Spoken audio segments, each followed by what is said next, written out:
behalf of the Chicago Center for Contemporary Theory, thank you all for being here today, and thanks as always to the staff at 3CT, Associate Director Anna Searle-Jones, Ryan Eicholt, Skyanne, and Jenny Paul. It's my pleasure and honor, really, to introduce my dear friend and extraordinary scholar, Linda Zerilli. Linda Zerilli is the Charles E. Merriam Distinguished Service Professor of Political Science in the college. She's also a longtime fellow of the Chicago Center for Contemporary Theory and a professor of gender and sexuality studies. Professor Zerilli was also faculty director of the Center for the Study of Gender and Sexuality at the University of Chicago from 2010 to 2016. Among her numerous publications are the following books: Democratic Critique and the Realistic Spirit, Essays on Post-Truth and the Future of Critical Political Thought. That is going to be a Chicago University Press book, forthcoming in 2024. A Democratic Theory of Judgment, Chicago Press, 2016. Feminism and the Abyss of Freedom, Chicago, University of Chicago Press, 2005. And Signifying Woman, Culture and Chaos in Rousseau, Burke, and Mill, Cornell University Press, 1994. In addition to these 4 books, Zerilli has a number of path-breaking essays in feminist theory, continental philosophy, politics and aesthetics, and modern democratic theory. I've personally learned a tremendous amount from her work on political judgment and on freedom. The paper we're going to hear today is part of a book-length project tentatively titled Feminism and the Radical Democratic Imaginary. Please join me in welcoming Professor Zerilli.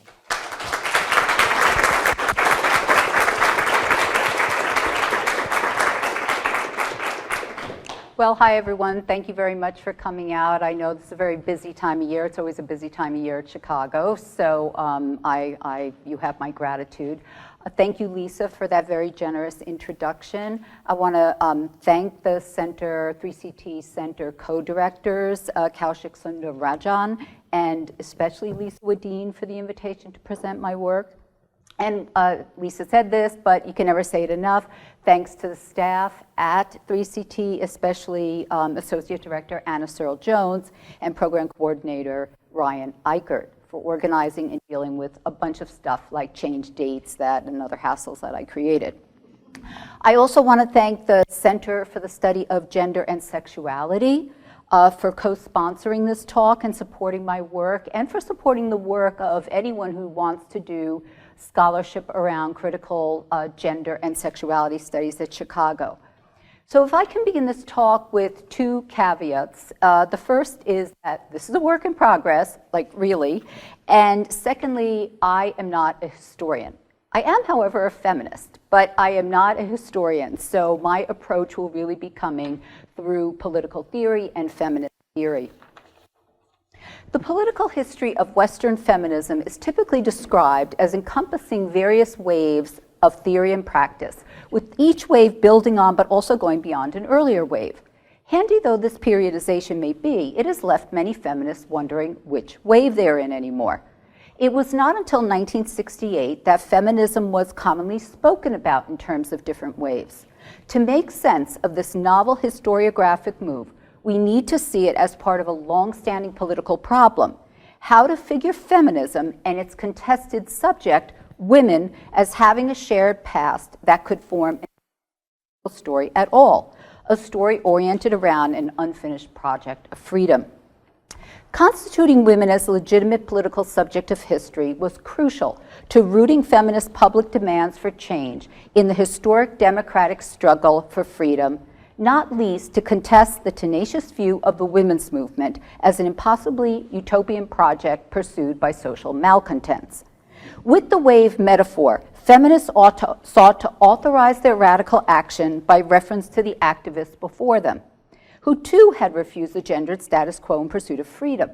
Constructing an albeit episodic yet nevertheless explicit political tradition of feminism, they imaginatively projected the claim to freedom in the anticipated future of those who came before them. I say imaginatively Projected because the faculty of imagination, working in tandem with the capacity to judge, I shall argue, gives us access to a past that enlivens our capacity to envision transformative action in the present. In the view of its many contemporary critics, however, the wave metaphor has not connected, but effectively cut feminists off from the past as an imaginative source for action in the present, generating deep dissent about who and what counts as belonging to the political tradition of feminism and its unfinished project of freedom. The metaphor underwrites a teleological conception of politics. Each otherwise discrete wave builds on and supersedes the achievements of the last wave, and all waves are part of the great arc of a progressive and unitary history that originates in the West. The memory work of feminist waves distorts the contingent and fragile nature of political advances in the ongoing struggle for freedom. It distorts what the past can mean for the present by reducing all historical forms of gender activism to the single phenomenon of feminism. And it distorts what counts as historically significant for the present by blending out actors and actions that do not fit the pre-existing narrative, which conventionally, in the US at least, posits the scene of 1848 Seneca Falls as the birthplace of first-wave American feminism. Some of the biggest losers in this story have been women of color whose actions are occluded, or worse, erased and denied. To enable productive encounters between past and present feminisms, argue critics, the phasic wave model of feminist theory must be abandoned in favor of a multilinear and multidirectional model of historical time. Such a critique is undoubtedly necessary, but easier said than done. As Victoria Brown observes, notwithstanding a growing consensus on the need for an alternative model of time, the concept of historical time itself remains an underinvestigated and underarticulated feminist concept, which has hindered the reorienting of feminist historiography after the waves. We feminists cannot wholly cut ourselves off from the inherited idea of time as continuous, progressive, and linear process simply by declaring we need to take a break from this kind of thinking. We also need to recognize our continued entanglement in the imaginaries and analytics of totality in ways that continue to influence feminist historical and political thought. Every conception of history is invariably accompanied by a certain experience of time, which is implicit in it, conditions it, and thereby has to be elucidated, writes Giorgio Agamben. In his view, every culture is first and foremost an experience of time, and no new culture is possible without an alteration in this experience. The original task of a genuine revolution, therefore, he writes, is never merely to change the world, but also, and above all, to change time. Like the modern political thought, including historical materialism, that Agamben accuses of concentrating its attention on history and failing to elaborate a corresponding concept of time, much modern feminist political thought surreptitiously embeds a particular experience of time in its concepts of history, but too rarely reflects on or elucidates what this concept of time is and what kind of revolutionary practice it may enable or foreclose.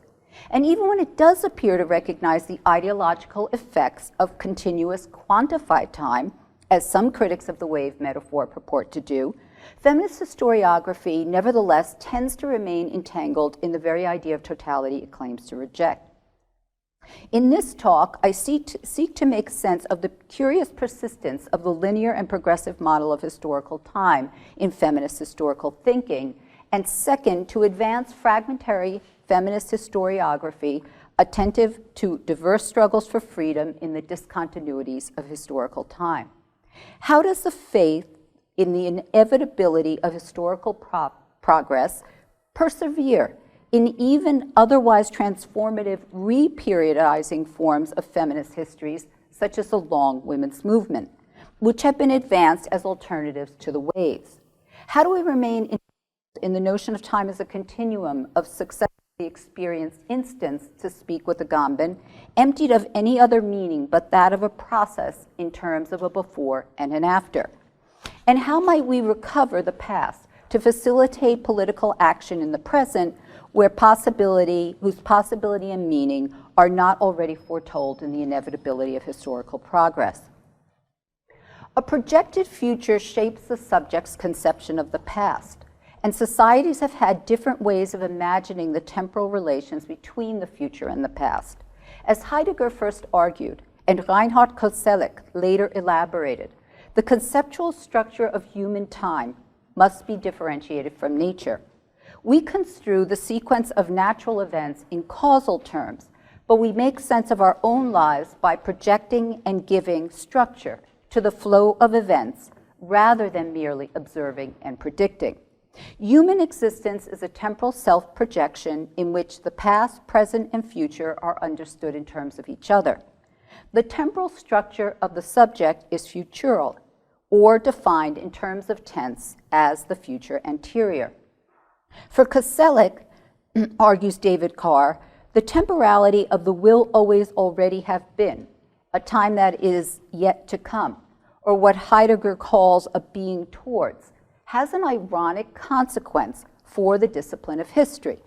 For history, whose subject matter is persons and their lives and actions, must treat what is ultimately constitutive of them as persons, their possibilities, and their future. The subject matter of modern history is in important sense not fact, but possibility, not past, but future, or more precisely, past possibilities and prospects, past conceptions of the future, futures past.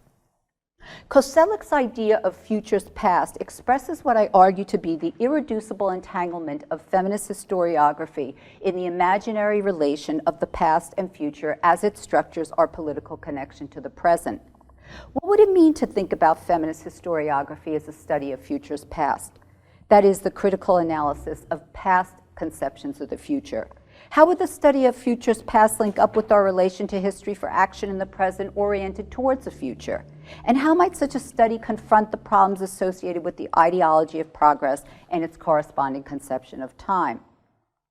These questions can never be adequately addressed through a form of historiography that shuns imagination as mere fictional ability, the form of storytelling supposedly indifferent to the quest for historical veridicality.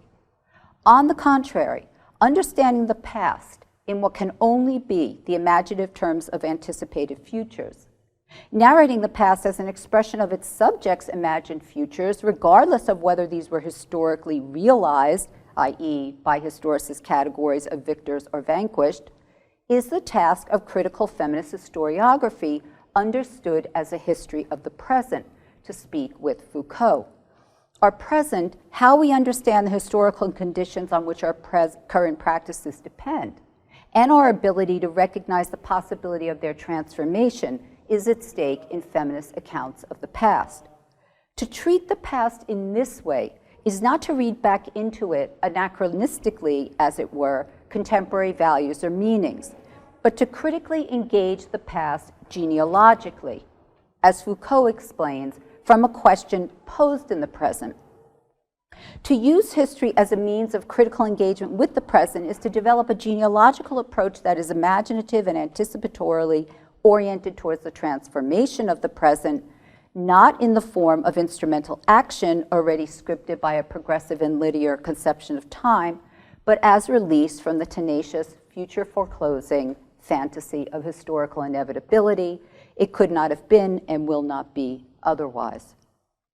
Understood as a history of the present, imaginatively oriented towards an open future, critical feminist historiography is not in the first place concerned with the epistemic standing of the representations that it analyzes, not with debunking, say, either the founding national stories from which women have been excluded, or the founding feminist stories in which only some feminist women have been included, by showing their essential factual claims to be false.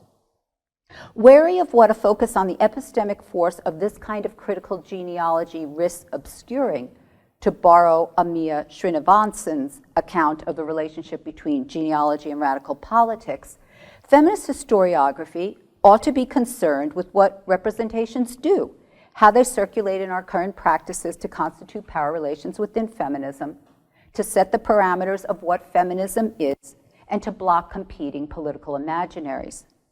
As critical genealogy, freedom-centered feminist historiography is a form of what Srinivasan calls world-making, the transformation of the world through the transformation of our representational practices, unquote. Centered mainly on producing new concepts, however, feminist world-making needs to be in dialogue with what, following Arendt, I have otherwise described as world-building through democratic political action and judgment. Feminist historiography is an exercise in political thought and imagination that animates our capacity to judge reflectively and act politically in the present. Whether the waves metaphor has enabled or impaired this capacity, rather than its fidelity to historical truth, is the real question that should concern us. It is a question that critiques of the waves metaphor at once recognized and elide. Grasping the extent and reasons for this elision begins with recognizing what Koselleck describes as a key feature of all modern historiography, the emergence of perspective as the condition of writing about, indeed understanding the past. For antiquity, the historian was to function as a mirror, a metaphor that betrayed a naive realism of pre-modern historiographic practice in his view. The discovery of what he calls positional commitment emerges in modernity as the precondition for historical knowledge, which first opens the past as an object of criticism. What is more, a plurality of points of view necessarily belongs to historical knowledge. There are legitimate debates about historical veridicality among plural views. Still, Koselleck insists that these debates begin with recognizing that the sources provide control over what might be stated. They do not, however, prescribe what may be said. As history is never identical with the sources that provide evidence for this history, histories are always underdetermined. Strictly speaking, the question of how it really was, he writes, can only be answered if one assumes that one does not formulate res facti, but res ficti. That is, I am forced to acknowledge the fictive character of past actuality so as to theoretically safeguard my historical commitments. As John Zimito observes, Koselleck has no illusion about necessity or totality in historiography. He recognizes not only the inevitability of conflicts of interpretation, but their intransigence. What he dismisses, and aptly, is radical anxiety about historical truth or the suborning of the disciplinary integrity of history by the claims of rhetoric, for example, Hayden White, or textual hermeneutics, for example, Gadamer. No relativist, Koselleck nevertheless insists that it is only with the emergence of positional commitment that we can discover the historical world. Discover because we can critically discuss, debate, and judge the past. Critical historiography, the past as a shared object of criticism, is only possible through the play of multiple perspectives. The past is not a stable unitary object that can be seen from a single viewpoint or become an object of knowledge, teaches Koselleck. Instead, it's shot through with contingency, paths not taken, causes defeated, and so on, which need to be narrated and brought into a more extensive practice of political understanding and judgment. Feminist historiography must recognize this fundamental shift, transforming the past from a static object of knowledge to be captured accurately by positivist historiographic method into an object of political criticism and debate. This recognition, however, goes beyond the now familiar, if sadly still necessary, critique of positivist historiography, to which feminists themselves have made no small contribution. More strikingly, it emphasizes positional commitment not as a limiting, albeit unavoidable condition of historical knowledge, i.e. there is no wholly neutral perspective, but as the facilitating condition of historical knowledge, sine qua non. Instead, the past becomes a possible object of knowledge by being open to judgment, viewed from multiple perspectives and grasped with the needs, desires, and concerns of the present. Koselleck advances a mode of historical writing that views history not as singular or purposive, but as composed by a plurality of non-convergent histories that can never be shaped entirely in accordance with human desire. Writing history in the plural means writing history from different viewpoints. The question is how to mediate those viewpoints, and that's a question of critical judgment. Although Koselleck, by contrast with Hannah Arendt, does not adequately develop the idea of judgment rooted in different perspectives on the historical world, like her, he defends the idea against positivist historiography that positional commitment and the proliferation of views on the past is what allows us to see the past anew and give it meaning for the present. It is this idea of the past according to which the critiques of the waves should be judged. The waves metaphor, I've argued, has been the subject of intense debate due to its failure to create meaningful connections between past and present, and the inclusion of forms of gender activism that do not fall under the sign of feminism. Accordingly, a new generation of scholars and activists rightly seeks to retrieve these contributions and in the process flesh out the contours of what they call the long women's movement, which would include more sustained forms of political organizing and activism, such as anti-racist struggles, immigration reform, internationalism, unionization, and the like.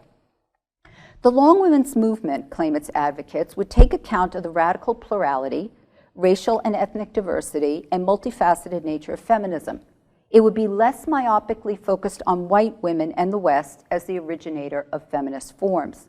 And it would explain how political ideals could survive in what now appears to be the 40-year political desert that is the end of the American First Wave, culminating with the passage of women's suffrage in 1920 and the start of the Second Wave, which explodes on the 1960s scene of the broader struggle for racial justice and civil rights.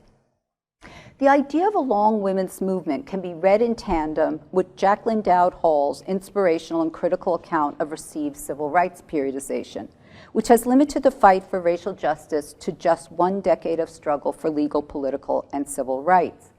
By confining, quote, the civil rights movement to the South, to Bowdlerized heroes, to a single halcyon decade, and to limited non-economic objectives, she argues, the master narrative simultaneously elevates and diminishes the movement. Above all, it prevents one of the most remarkable mass movements in American history from speaking to the challenges of our time. However, as Hall wisely cautioned, the point is not to create another grandiose tale of achievement with once excluded actors at the center of a longer story. Not only would that long new story uphold the exceptionalism of political action Hall questions, but it would also reproduce the short story's fantasy of civil rights as an unbroken tradition of meaning, which can only be replicated, never inaugurated, taken up anew in the present. Democratic memory work, as Hall understands it, should, quote, make civil rights harder to celebrate as a natural progression of American values, harder to cast as a satisfying morality tale, most of all, harder to simplify and contain. I take Hall to remind us of the fragile and contingent nature of political life and the difficulty of representing past struggles in ways that make that fragility and contingency visible. Losing track of contingency and fragility, we treat achievements won through political struggles as if they had to have happened, as if they could not have been otherwise, and as if they were replicable across time and space. The logic of rights, for example, is then seen as extending almost inevitably to ever larger groups of people, both domestically and across the globe, as if rights did not need to be claimed, often at significant risk to their claimants, but were guaranteed by the expansive logic of rights itself. In this way, as Hall shows, the received story of the civil rights movement is recuperated as a triumphal moment in a larger American progress narrative at the cost of acknowledging the vast diversity of political actors and the meaning of their words and deeds. But Hall's critique goes further. Even though it advances the long story of civil rights, it also implicitly warns against a long story that upholds a linear and progressivist tale of political struggle. The question for feminism is whether telling the long story of political struggle avoids the problem of an unbroken tradition, as Hall astutely identified it. On the one hand, we surely need to account for the coexistence of parallel intersecting political trajectories and forms of gender activism that cannot be subsumed under the sign of feminism. On the other hand, the long women's movement remains at risk of continued entanglement in the progressive and linear model of time that characterized the waves. A multilinear and multidirectional alternative model, what Victoria Brown calls a polytemporal model of historical time, may well avoid conflating multiple forms of political action in the story of one great feminist struggle for freedom. But will pluralizing the past in this way challenge or relocate linear and progressive time and regulative ideas of historical process and necessity to a broader array of political struggles? The risk here is twofold. First, although it may solve the problem posed by the episodic, yet nevertheless chronological succession of waves, the long story risks a form of periodization that extends the timeline of feminism or the women's movement in ways that generate the illusion of linear time and continuity among otherwise diverse struggles. As sympathetic critics of the long civil rights movement argue about the redescription of Black Power movement in terms of the long struggle for civil rights, there is a danger of collapsing significant differences, losing track of divergent trajectories and competing visions of political change. Lest we flatten differences that the long story was, after all, supposed to bring into view and reproduce the timeline of modern progress, we need more than a pluralized history. We need a pluralized and fragmentary feminist account attuned to the breaks, gaps, and discontinuities in historical time. The tendency to see debilitating patterns of necessity in the past is a central topic in the writings of Hannah Arendt, whose work has been crucial for my understanding of feminism and its unfinished project of freedom. Like Hall, Arendt is critical of historiography that shifts our focus from political action to a historical process, as if what our action could mean would already be given in and depend on the logic of process itself. For Arendt, the modern concept of process, pervading history and nature, I quote here, separates the modern age from the past more profoundly than any other single idea. To our modern way of thinking, nothing is meaningful in and of itself. What the concept of process implies is that the concrete and the general, the single thing in the event, and the universal meaning have parted company. The process alone, which makes meaningful whatever it happens to carry along, has thus acquired a monopoly of universality and significance, unquote. The process concept obliterates the need to judge by substituting history as judge. What comes later is better. And the meaning of history belongs to the winners, never the losers. The vanquished have no say. When we narrate the story of feminism in terms of progressive waves and exceptional acts, as if we could bestow meaning on the particular by embedding it in a story of determinative causes and objective ends, we are engaged in just this form of historicist thinking. For Arendt, the historicist idea of process conceals the fundamental reality of modernity.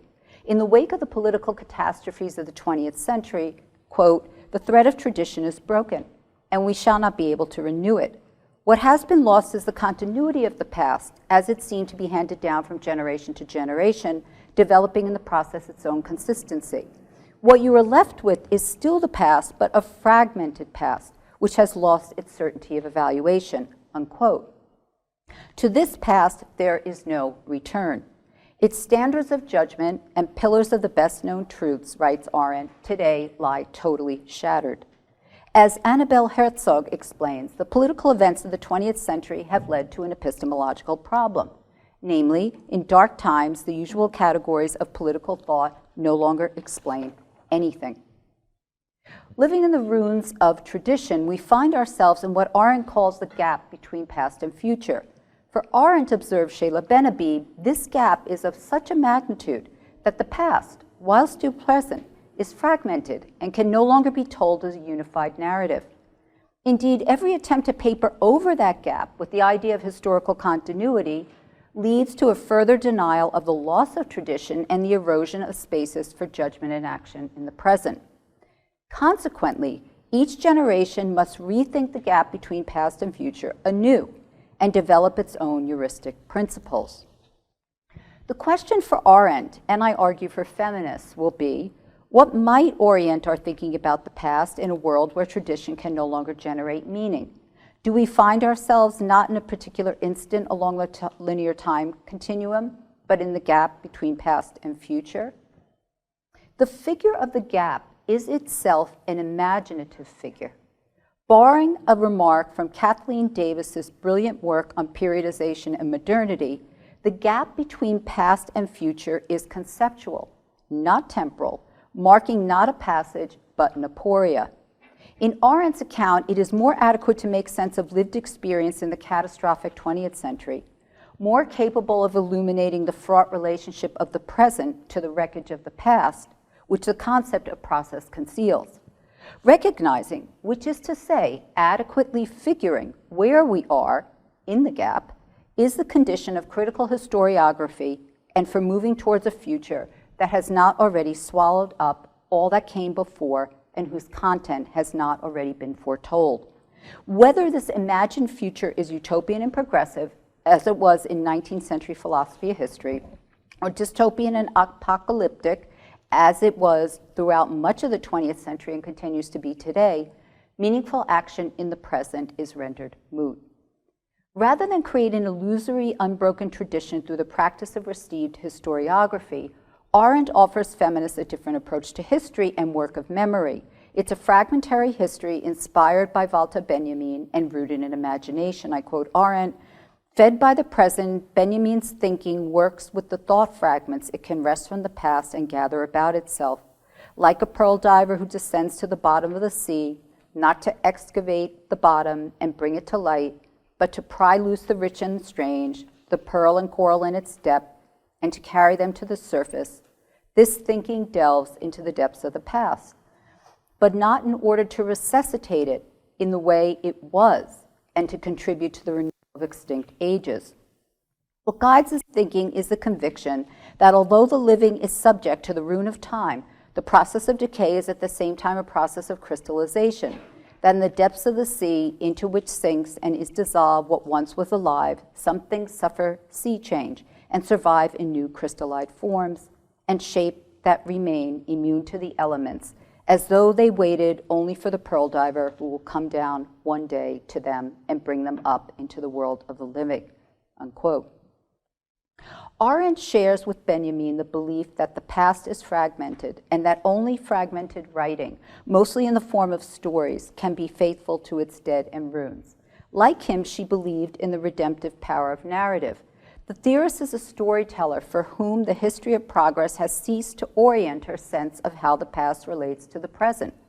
The purpose of this new kind of writing, as Annabelle Herzog explains, was not to commemorate the defeated and the dead, but to write from their standpoint and hence to display their absence, their invisibility. Benjamin's pearl diver does not string together pearls in an unbroken strand, but treats each as a singular instance.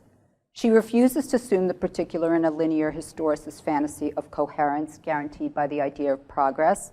She creatively composes a past from its crystallized elements rather than tracing it as a line from its origin.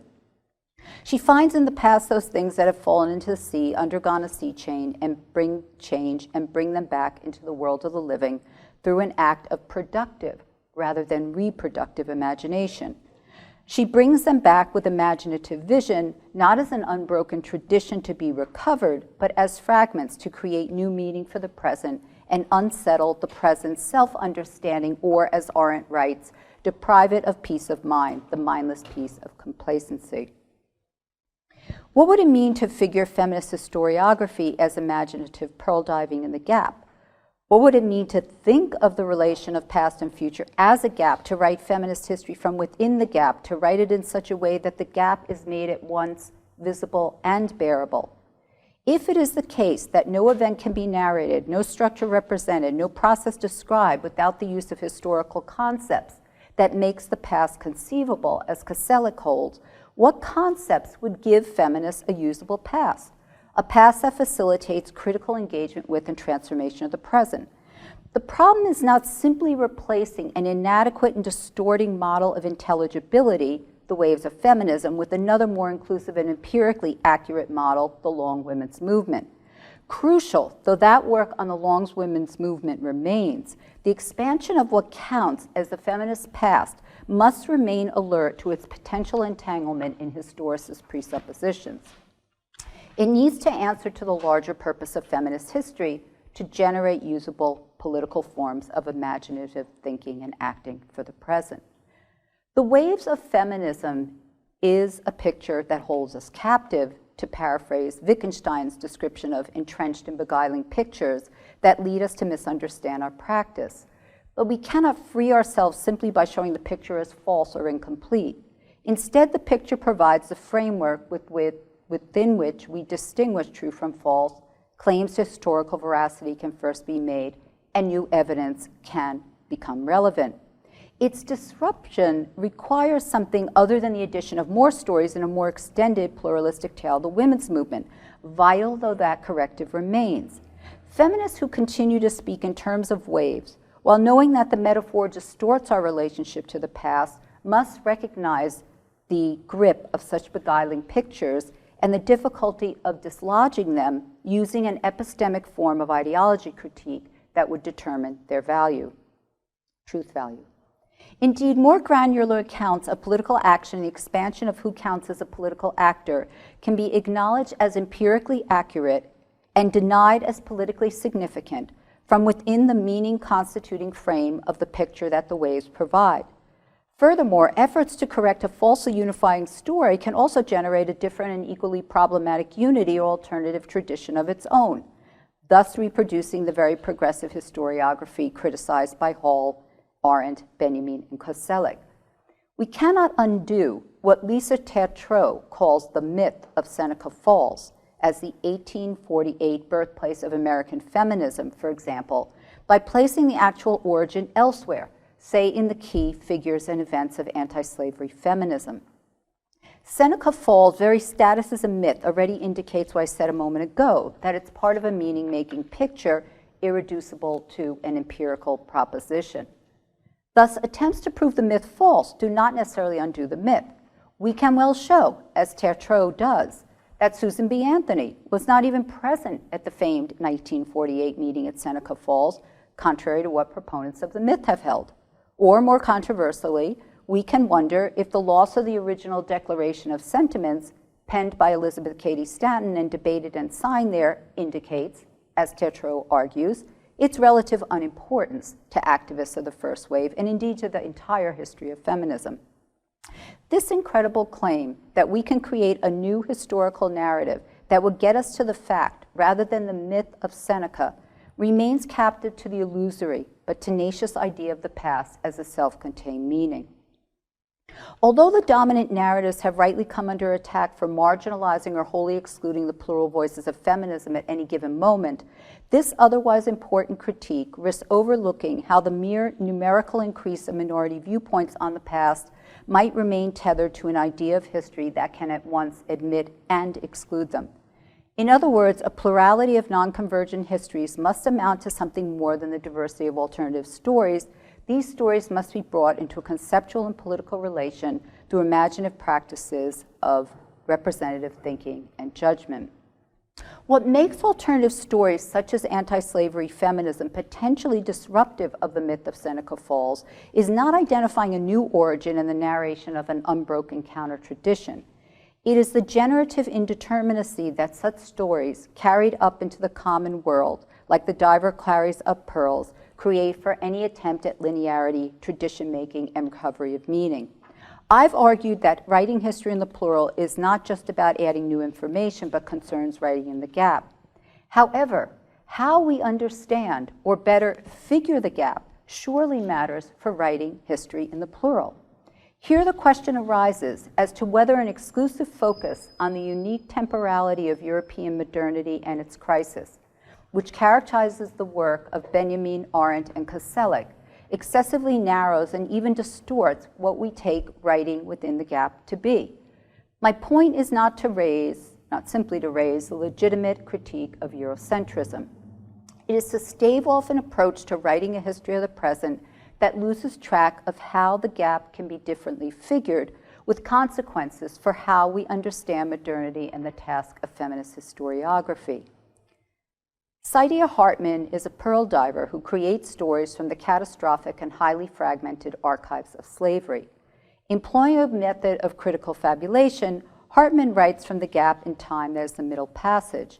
She explains, by playing with and rearranging the basic elements of the story, by representing the sequence of events in divergent stories and from contested points of view, I've attempted to jeopardize the status of the event, to displace the received or authorized account, and to imagine what might have happened and might have been said or might have been done, unquote.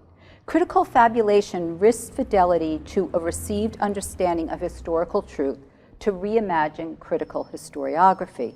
Quote, the intention here isn't anything as miraculous as recovering the lives of the enslaved or redeeming the dead, but rather laboring to paint as full a picture of the lives of captives as possible, explains Hartman. Hartman's history of the present reanimates what she describes as, quote, the political interval in which all captives find themselves, the interval between the no longer and the not yet, between the destruction of the old world and the awaited hour of deliverance, unquote, between past and future. This interval marks an irreducibly broken time that conventional stories of abolition and civil rights tend to conceal. Anti-slavery struggles are recast in her work from coherent counter-traditions rooted in the logical extension of rights to unsettling reminders of limits of redress and ongoing struggles for freedom. Addressed to the present, such stories do not fill in the past or attempt to secure the truth value of the event, but press us to face what, quote, the limited scope of the possible in the face of the irreparable can mean for political action today. A history of the present, writes Hartman, strives to illuminate the intimacy of our experience with the lives of the dead, to write our now as it is interrupted by the past, and to imagine a free state, not as the time before captivity or slavery, but rather as the anticipated future of this writing, unquote. Hartman enacts a practice of fragmentary history. It expresses less the fact of an incomplete archive than the political awareness that only fragmentary writing can be faithful to the dead and the ruins of the past. Like Arendt and Benjamin, her history is resolutely partial.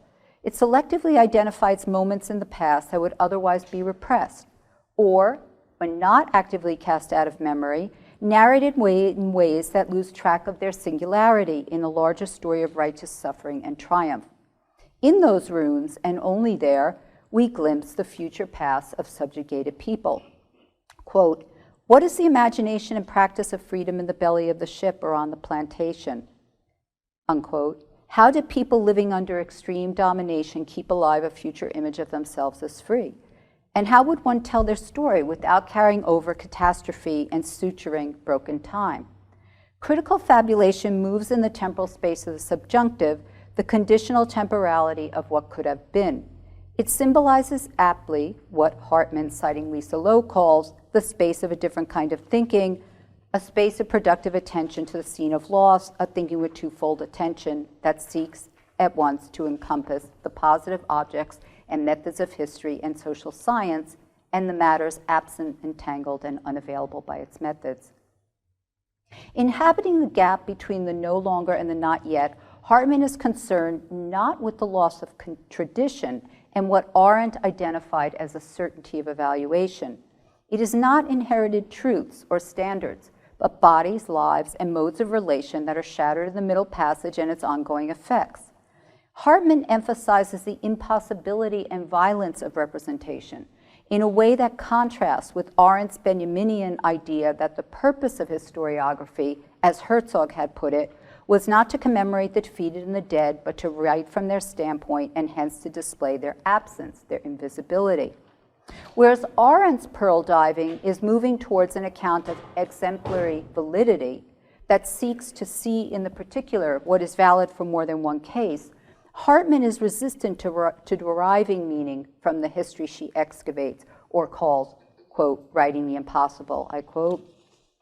Narrative restraint, the refusal to fill in the gaps and provide closure, is a requirement of this kind of method, as is the imperative to respect black noise, the shrieks, the moans, the nonsense, and the opacity, which are always in excess of legibility and of the law, and which hint at and embody aspirations that are wildly utopian, derelict to capitalism, and antithetical to the attendant discourse of man.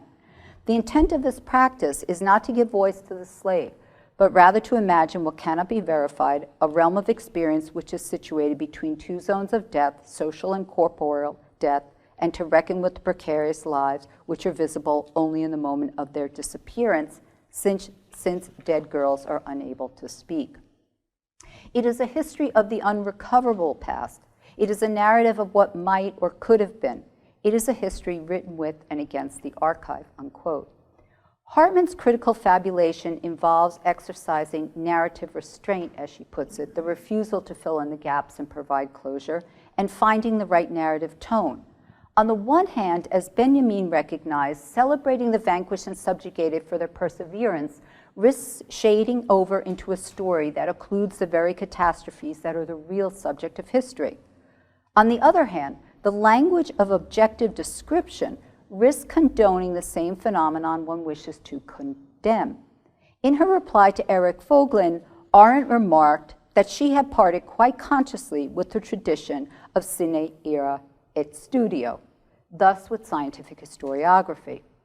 Indeed, she insisted, to describe the concentration camps, sine ira, is not to be objective, but to condone them. And such condoning cannot be changed by a condemnation which the author may feel duty-bound to add, but which remains unrelated to the description itself. As Ben-Habib observes, for Arendt, the moral resonance of one's language does not primarily reside in the explicit value judgments which an author may pass on to the subject matter. Rather, such resonance must be an aspect of the narrative itself, that is, how the story is crafted and told. Likewise, Hartman, commenting on the challenges presented by the archive of slavery, recognizes these to concern the forms of power and violence produced as historical fact. To redescribe this fact as it is given in the notes and ledgers of the enslavers and traders is likewise to condone it. But the problem for Hartman is more than one of sine ira studio. Haunted by her encounters with slavery, the issue of objective freedom is not resolved using a different narrative form. An impossible writing, I quote, which attempts to say that which resists being said, since dead girls are unable to speak, Hartman tells us that the pathway to their enslaved person's thoughts was not one I could trace using factual evidence, but one I was required to imagine. Hartman's creative act not only rejects objective description and opposes the wrong kind of history, but grapples with her inescapable implications in the alternative story told. Quote, "The temporal entanglement of my life with theirs was essential to my understanding of what was required to write a history of the present," unquote. Quote again, "To apprehend the philosophy of those inside the circle of slavery from the outside, one needs to draw imaginative connections between the past and the present. Only then can we question how the very notion of being outside the slave ship, hold, might work as a kind of fiction, a myth of progress. The point is not to relativize the past as if there were no difference between Black lives then and now, but to refuse comfort in the myth of progress and to rethink the meaning of abolition. What are the stories one tells in dark times? How can a narrative of defeat enable a place for the living or envision an alternative future?" asks Hartman. She and Arendt call upon us to write history against what Arendt described as the inherent law of all historiography, which is preservation and justification and praise. Our aim as feminists, then, is not to revalue the victims as victors in their own right, but to refuse this fundamental gesture of modern historicism, which repeatedly blots out the vanquished from the historical field of meaningful and ongoing processes of understanding. To write from the experience of catastrophe is not to canonize or celebrate the excluded, but to bring their standpoints on the world into view, while also attending to the impossible form of writing that such a project may at times entail. Following Arendt's and Hartman's related but very different accounts of the breaks in historical time, there may be at least two modes of figuring and inhabiting the gap. I want to retain both for freedom-centered feminist historiography, even if they are in tension with each other. Judgment on the one hand and repair, redress on the other. Both go beyond the demand to pluralize the past, to insist on its irreducibly broken and fragmentary character. And both refuse to reconstruct a story that pieces together those fragments. Fragmentary history challenges not only linear and progressive history, but perhaps more crucially, to speak with Kathleen Davis, the formation of concepts in conjunction with periodization, a process that retroactively reifies categories and erases their histories. If the future is to be open rather than determined, she declares, then periodization must come undone. I agree with Davis, I'm finishing, I agree with Davis that the topic of multiple temporalities in historical time must go hand in hand with the critical analysis of the processes and effects of periodization. However, although this talk has suggested some ways in which the question of periodization and feminism might be addressed, we still need to track the entanglement of the waves in other periodizing concepts, such as the modern medieval divide, which Davis shows to be not a temporal but a conceptual category, a juridical creation employed to articulate European conflicts over sovereignty and imperium. How has this divide, which placed slavery in Europe's distant past and included slavery and subjection in the modern colonies, structured Western feminist terms for conceptualizing the ongoing struggle for freedom and women's continued subjection and modernity from the first wave to now? And how might Hartman and Arendt's different figurations of the gap facilitate a critical rethinking of this periodization itself? These are questions I'm going to be addressing in another paper. Thank you.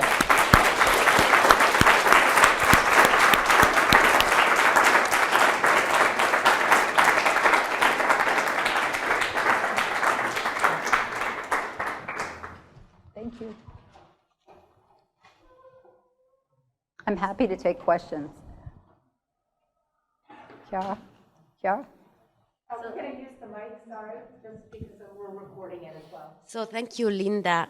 This was truly fascinating. Actually, I'm still forming the question in my mind, but I was wondering whether, in some sense, the choice of writing a fragmentary history as opposed to a unifying, periodized one is itself a matter of judgment and should remain open for judgment. I was thinking about what you said about rights and the fact that the expansivist logic there may foreclose certain opportunities for the recognition that rights always need to be sort of struggled for and earned. And I was comparing that to, say, you're writing a history of capitalism, whereas maybe you want the expansivist logic of capital to be up front of the historiography. And I was wondering, there, writing a fragmentary history would be faithful and do true justice to what might be an inherently expansivist, unified structural problem. So I was wondering, maybe there are different history to be written for different human problems. I'm already mic'd up here. Should I answer that, or did you? Okay. I think I see your point, and so I mean, you're saying in a lot of ways, well, it kind of depends on, well, what's the object of analysis here, right? So I mean, if it's capitalism, maybe you would want this more, less fragmentary sort of history, because that would be truer to its object, capitalism as its continually sort of expanding logic. But I guess, I mean, you know a lot more about this than I do. I would just say it's worthwhile to pause and think, what does writing it as a continually expanding system perhaps occlude? Like, how could one think about its fragmentary character without denying its, ineluctable sort of features of power, subjugation, et cetera, and all the rest? I think that, that's how I see, especially Hartman's contribution here, right? Because, I mean, it is, in a way, perhaps, you could say in the case of slavery, you really want to show the relentlessness of this machine, right? And yet, at the same time, the way that she just sort of resists telling the story in that way, which is not just a sort of missing pieces of the archive, but an actual judgment about how would a certain kind of reconstruction allow us to act in the present and think about the present and think about it in terms of, what's the meaning of abolition today, right? I don't want to go on, but in any way, I think it's a really good question. I guess I would, still hang on to the fragmentary part. Lisa. Thank you. This was a wonderful talk. Can you guys hear in the back? Yeah, okay, great. Because this microphone actually is not On. so it's a little bit, there's something slightly unmooring about that. I have two questions, and the first one is a longer one, and the second one is really short. And it really was a fabulous talk. I'm going to be thinking about this for a long time. I understood your critiques of current feminist historiography. In terms of, it's too process or progress oriented, it obscures various points of view, it ignores the plurality of non-convergent histories, it overemphasizes a master narrative, it often sees the past as self-contained, it forecloses our imaginations and therefore our capacities for political judgment, and it also obscures fragmentary histories, including versions of futures past. So just a small gloss on that. But I wasn't sure what that had to do with waves in particular. Like, the metaphor of waves doesn't necessarily do any of that. So I was wondering whether you could say more about, I think there are lots of problems with the wave metaphor, but not necessarily any of those necessarily. Waves don't have to be progressive. They can be smaller and bigger, and there can be times where it ebbs and flows and not necessarily coherent or consistent. And so I wondered if you could say a little bit more about whether the critique is great and really helpful to me, but whether it's tethered to the metaphor of waves or not. I wasn't sure about that. And my second question is, I just actually read Hartman's book last week when I taught it, and I thought it was the book Lose Your Mother, not yeah. So and I thought it was an extraordinary piece of writing and really helpful to think with. I wonder if there are, given your understandings of political judgment from your previous writings, though, whether you could say a little bit more about whether there are some problems with critical fabulation as well that we might want to consider. Thank you. Yeah. Okay. So I'll take those in order. Well, okay, let me start off this way. In many respects, part of my talk is just simply redescribing, the critiques of the waves. Okay, so and I think that those critiques are actually quite accurate, because I see your point, like waves, they're episodic, there's not necessarily, but in fact, the way that they're talked about is a kind of progressivist sort of, the second wave goes beyond the first wave. Oh, they just dealt with the vote, and now we're dealing with all these other things, right? And then the third wave, and there's always a sense of, and anyone who's taught feminist theory, believe me, knows this, it's always a sense of whatever came later is by definition better, and so on. And so the waves just sort of fits into that, women and feminists got smarter or dumber, depending on how you want to weigh it. But so I do think that the waves metaphor, the way in which it's deployed in feminism generally tends to do that. However, that said, there is a cohort of folks who thinks that we can reanimate the waves metaphor, in a way that would not do that. Okay, and I don't know. Just very quickly, I'm sorry, the other paper that I'm going to give at some point, first I have to write it, but the one that I got to at the end of my talk is having to do with the question of periodization, because a lot of this paper was trying to figure out, is this a paper about trying to deal with this question of historical time and fragmentary history, or is it a paper about periodization? Obviously, these two things are totally linked, right? And I read Kathleen Davis's book. I don't know where I've been, but anyways, I read Kathleen Davis's book, and I was just blown away by it. I thought it was an incredibly trenchant critique of periodization, and she basically focused on the creation of the modern medieval divide, and the creation of the concept of feudalism, and says this is not a temporal concept. This is a concept, right, that was invented in order to essentially justify forms of sovereignty and to free Europe of the specter of, of slavery and the rest. So I think that the question of periodization is a very difficult one, for the same reason that I think it's very difficult to just declare a break with a progressivist teleological conception of history. That is to say, like, you can say, like Kathleen Davis does, I quoted her at the end, periodization must go. And, part of me is like, yeah, periodization must go. But the other part of me knows that, well, how am I going to just talk about the past? So we fall back into these patterns of speaking and thinking, partly because we haven't thought through the problems associated with them, but also because we don't necessarily have new forms of thinking and speaking that would give us something else, right? So periodization is something where, very last point on that, where, I once thought, oh, it's not periodization, it's the form of periodization. Let's find another form of periodization, and now I'm tending to think more, no, I think there's a problem with periodization, but that doesn't mean that we can just get rid of it. So I'm not really sure where to go with that. Anybody's got any thoughts? I'm happy to hear them.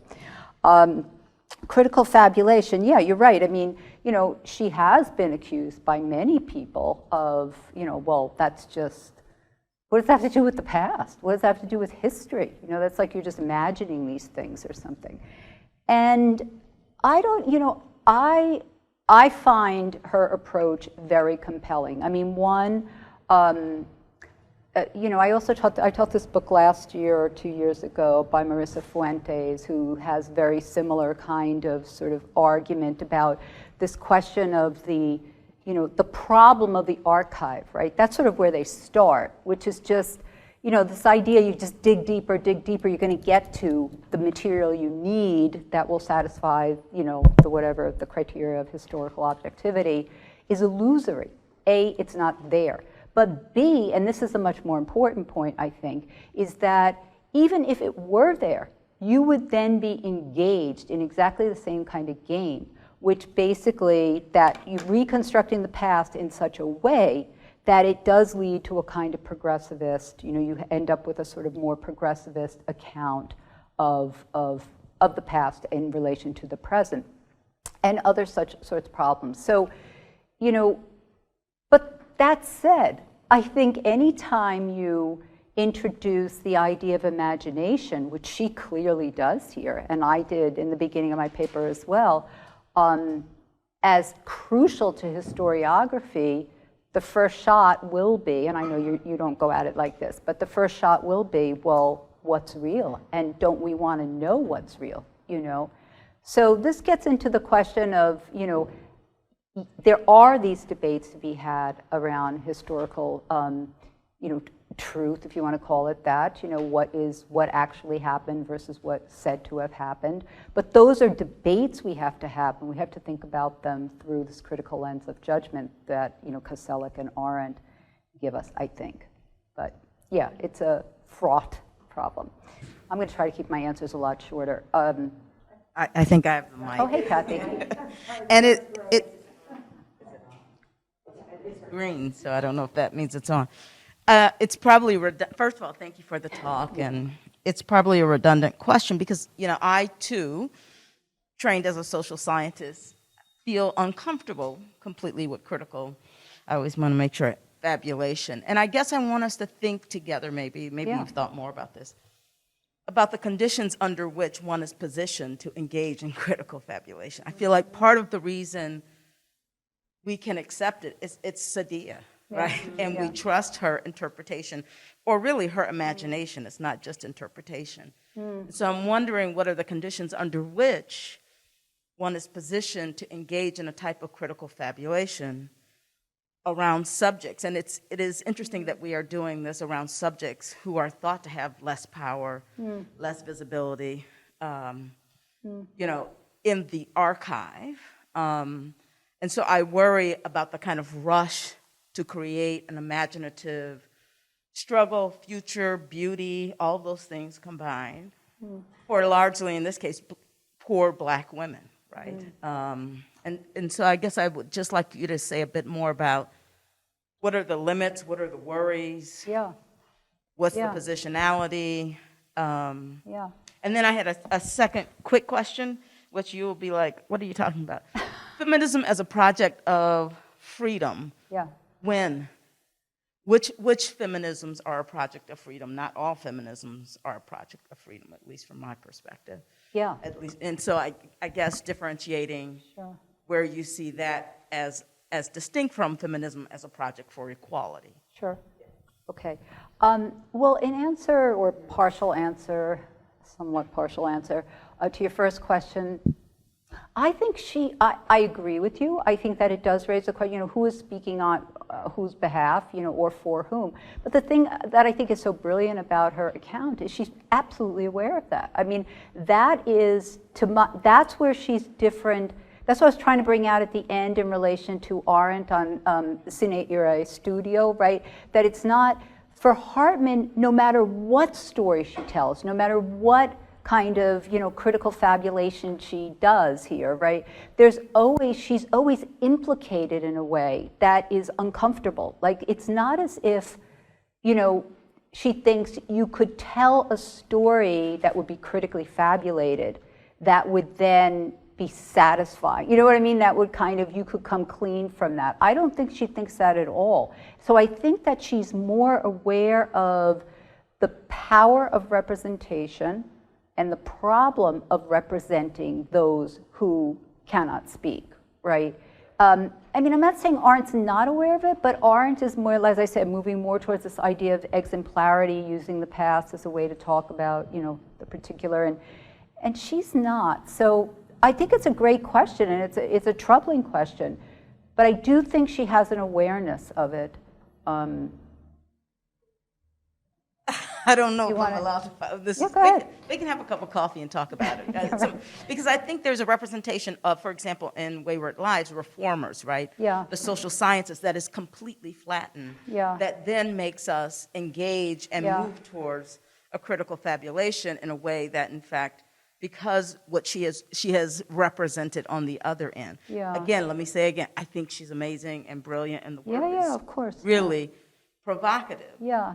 But I worry about our kind of move Right. in that direction without a kind of critical engagement of Right. Well, I think the thing would be, these are all really important questions, and I think that the thing would be to figure out what would be, the critique of Hartman's work that we're looking for here. You know what I mean? Like, I wouldn't want to generate a critique that sounds like the critique that's coming out of, no offense to any historians, but, out of certain history departments or something, or like, the idea of, well, this isn't really history, whatever she's doing here. I don't think that's the critique you have either exactly, So figuring out why we would reject the standard critique of her work and what would be a legitimate and important critique to make, and how one could then maybe still operate with the idea of critical fabulation, but I don't want to say with certain safeguards, but at least some sort of awareness of the problems. Just very quickly answer your second question about freedom. Yeah, one thing I thought when I wrote this talk is, well, yeah, Arendt talks about freedom, Hartman talks about freedom, but do they mean the same thing? And I think the answer to that is probably no. So I haven't worked that through yet, so that's one thing. And of course, you're absolutely right that, there are feminisms or form of gender activism, whatever, that are more oriented around, let's say, the struggle for equality than they are around the struggle for freedom. And yeah. I'm just going to follow down the okay, right.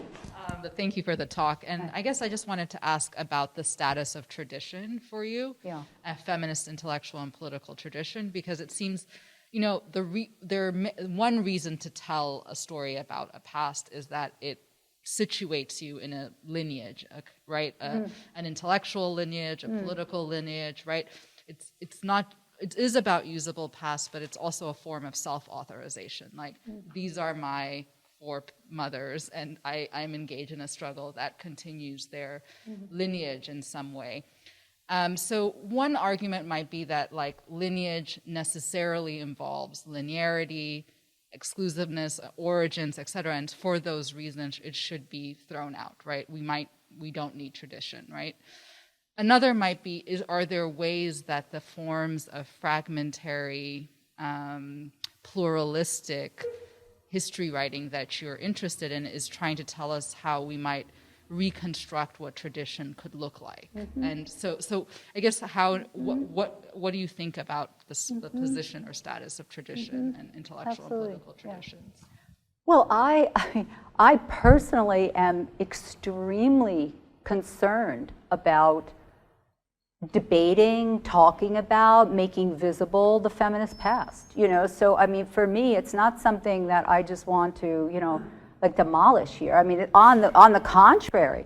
But the irony to me is that the way of representing it thus far, ends up weirdly, I don't know, just kind of making it invisible in some way, or making it visible in a way that it's just sort of, it's like kids go, they get their high school textbook, they learn about Seneca Falls next, you know what I mean? Like there's no real engagement with it. There's a way in which it doesn't actually provoke critical judgment, debate, et cetera, et cetera. So the question for me is then not about, do we not look for a lineage? It's just about that any lineage that I may produce in a story, is always one that's going to be up for debate with others. And so that openness, rather than the sealed sense of this with the first wave, second wave, those are what they were about, that's all, So this is really an attempt to recover, actually, the feminist past in ways that are usable for the present, not, to get rid of it, not at all. Is that okay? Yeah, okay.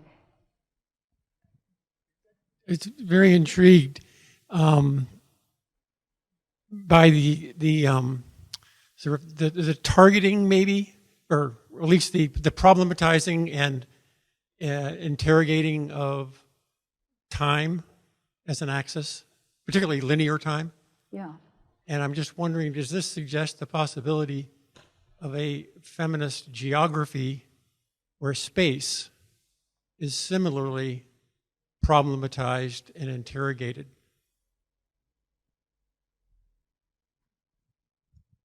Do you mind just clarifying what you mean with that last part? Does this, what do you mean by space here? Just another axis which is historically, conceptually related to time as a conceptual, axis, or as a construction. Obviously, linearity of time is germane to historical discourse, and particularly historiographical discourse. But it occurs to me that instead of a feminist, alongside a feminist historiography, that would imply that a feminist geography could be occasioned by a similar problematizing and interrogating of space. Well, I mean, there's one, I'm sorry, I didn't mean to interrupt.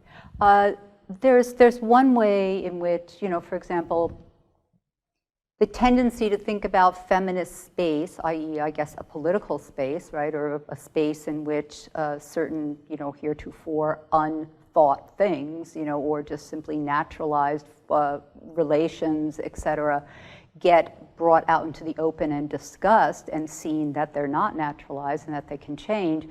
That has tended to be, a very narrow conception of political space based basically on, the notion of formal political institutions. If it's not all happening in a formal political institution, then pre-existing formal political institution, then it's not really a political form of speech, for example. And so the space defines, so to speak, what speech counts as political and what doesn't. And the approach of someone like Arendt is really to start with speech and look at the way in which speech creates space, public spaces. Okay, so you can have a public space, let's say the mall in Washington or whatever. If nobody's in there actually talking about common things, it's not political. So starting really more with this idea of forms of speech that construct feminist spaces. So there is both a pluralizing but also a kind of differentiating from the traditional way of thinking about space as a container or something that pre-exists speech. I don't know if that gets at what you meant, but it's my best shot right now. Yeah, so looking at your argument, what you just spoke, I've noticed that obviously you had an American-centric historic viewpoint. So because where we all are right now. So, but as I see the argument that can open up like whole field of internationalism, or maybe that's not the correct word, but obviously a plural of feminist views as in worldwide. So I was wondering, have you considered something like that as something that is plural as in the world? That's all. Yeah, I mean, it's obviously a big dilemma of giving this kind of talk, or even just writing this sort of essay, and, what are your examples, et cetera. I actually do have read, a lot of critiques that, particularly of periodization, that are written by, feminists outside the U.S., the U.S. context. So for example, I read this really great article on Indian nationalism and the concept of nationalism, and how that form of periodization has really sort of excluded women's agency and excluded forms of feminism. It just don't come into view. So it's like there's a lot of people who are trying to deal with these sorts of questions in a particular historical context that's not, the United States. But yeah, I think that this tendency to think in terms of waves, for example, this kind of sense of continuity and progressive linear time, that does not just apply to the American case. That applies certainly in Europe, that for sure, but also based on what I've read, in other places as well. So for example, in India. And I don't think I can comment specifically further on that, but I do think that the critique is applicable. But it's going to be different. It's not going to be just, take the critique and apply it to the particulars of that national context. Hi, I just wanted to thank you so much for a lot of the, I think, provocations in your talk that had me thinking about why it is that those of us who would consider ourselves critical often do fall back into this sort of periodizing and progressive narrative, even in an attempt to resurface whatever we want to call them, whether it be hidden narratives or narratives that haven't been uplifted, right? Perhaps in challenges to the waves or whatever else we're challenging. And it sort of prompted me to think about why it is that, for example, I feel good when I read Saidiya Hartman. And I think some of that has to do with this sort of defending against a loss or a mourning that exists when you realize that there is no there in the archive. And so I guess I wonder what you have to say about why it is that we keep falling back into these patterns, or if you have sort of hypotheses that have anything to do with the sort of affective component of what it is we're looking for in the historiographic process.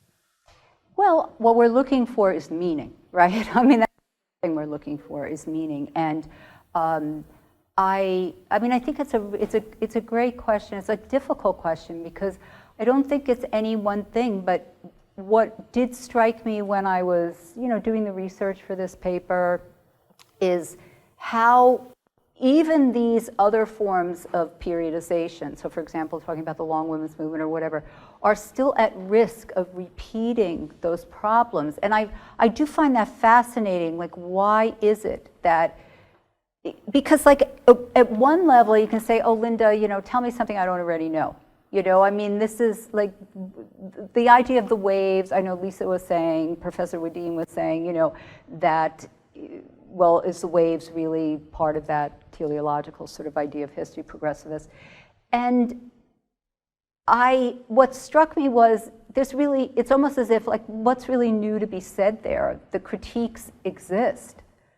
But what strikes me is how, notwithstanding all those critiques, there's still this falling back into exactly like what I was saying about periodization. You can have read Kathleen Davis's book and you have read all these other periodization and still fall back into it. Now, is that just intellectual laziness? Am I just stupid? Why am I doing that, And I think it's partly because, we do have, because everything, all systems of meaning are somehow constructed around certain forms of periodization. I mean, periodization, for example, good luck getting rid of periodization. You might be able to tinker with it in feminism, but it is there as a way of, how would you, oh yeah, well, in the Middle Ages, or, oh, I can't say the Middle Ages anymore. Okay, well, what am I going to say, So I just think it's it's both, we need these concepts to talk about the past, and they've become, you know, Arendt always talks about how they become like a banister. You know, you sort of are, they're like crutches. You just use them because they immediately communicate. Everybody thinks they know what they're talking about. In fact, we haven't got the slightest idea of what we're talking about. You know, I mean, when you really read a book like Davis's on you know, feudalism, you're like, wow, why do I think I even know what I'm talking about when I'm talking about feudalism? So it's more just introducing that, I think, awareness, and at least as a first step.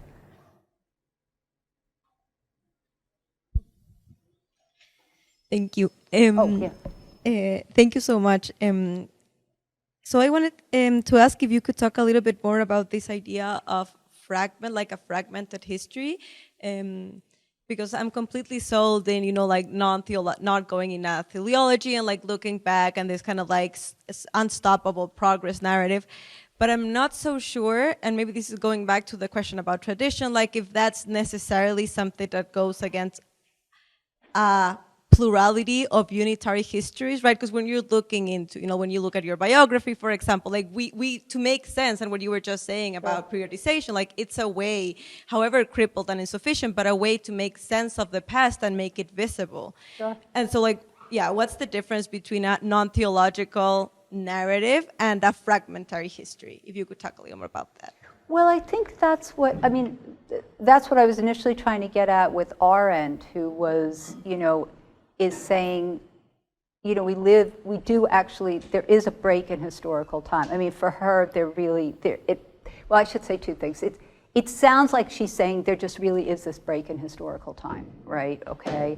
And the 20th century, you know, the catastrophes, political catastrophes of the 20th century, et cetera. But of course, she's tracing it through like the emergence of modernity. It's a much longer story that she's telling you. It's in The Human Condition. There's a lot on this. But in any case, it's really thinking about it as a certain kind of figuration that she's doing here. You know, I mean, the idea of a gap is a figure. You know, it's a way of trying to make sense of where we are. It's not just a kind of taking this line, you know, breaking it in half and then saying, well, good luck down there. You know, I mean, it is really an attempt to, well, what would it mean to, how could we generate meaning in the gap, from the gap, writing from the gap? That's the challenge, I think, that she presents to us, and so does Hartman, you know, and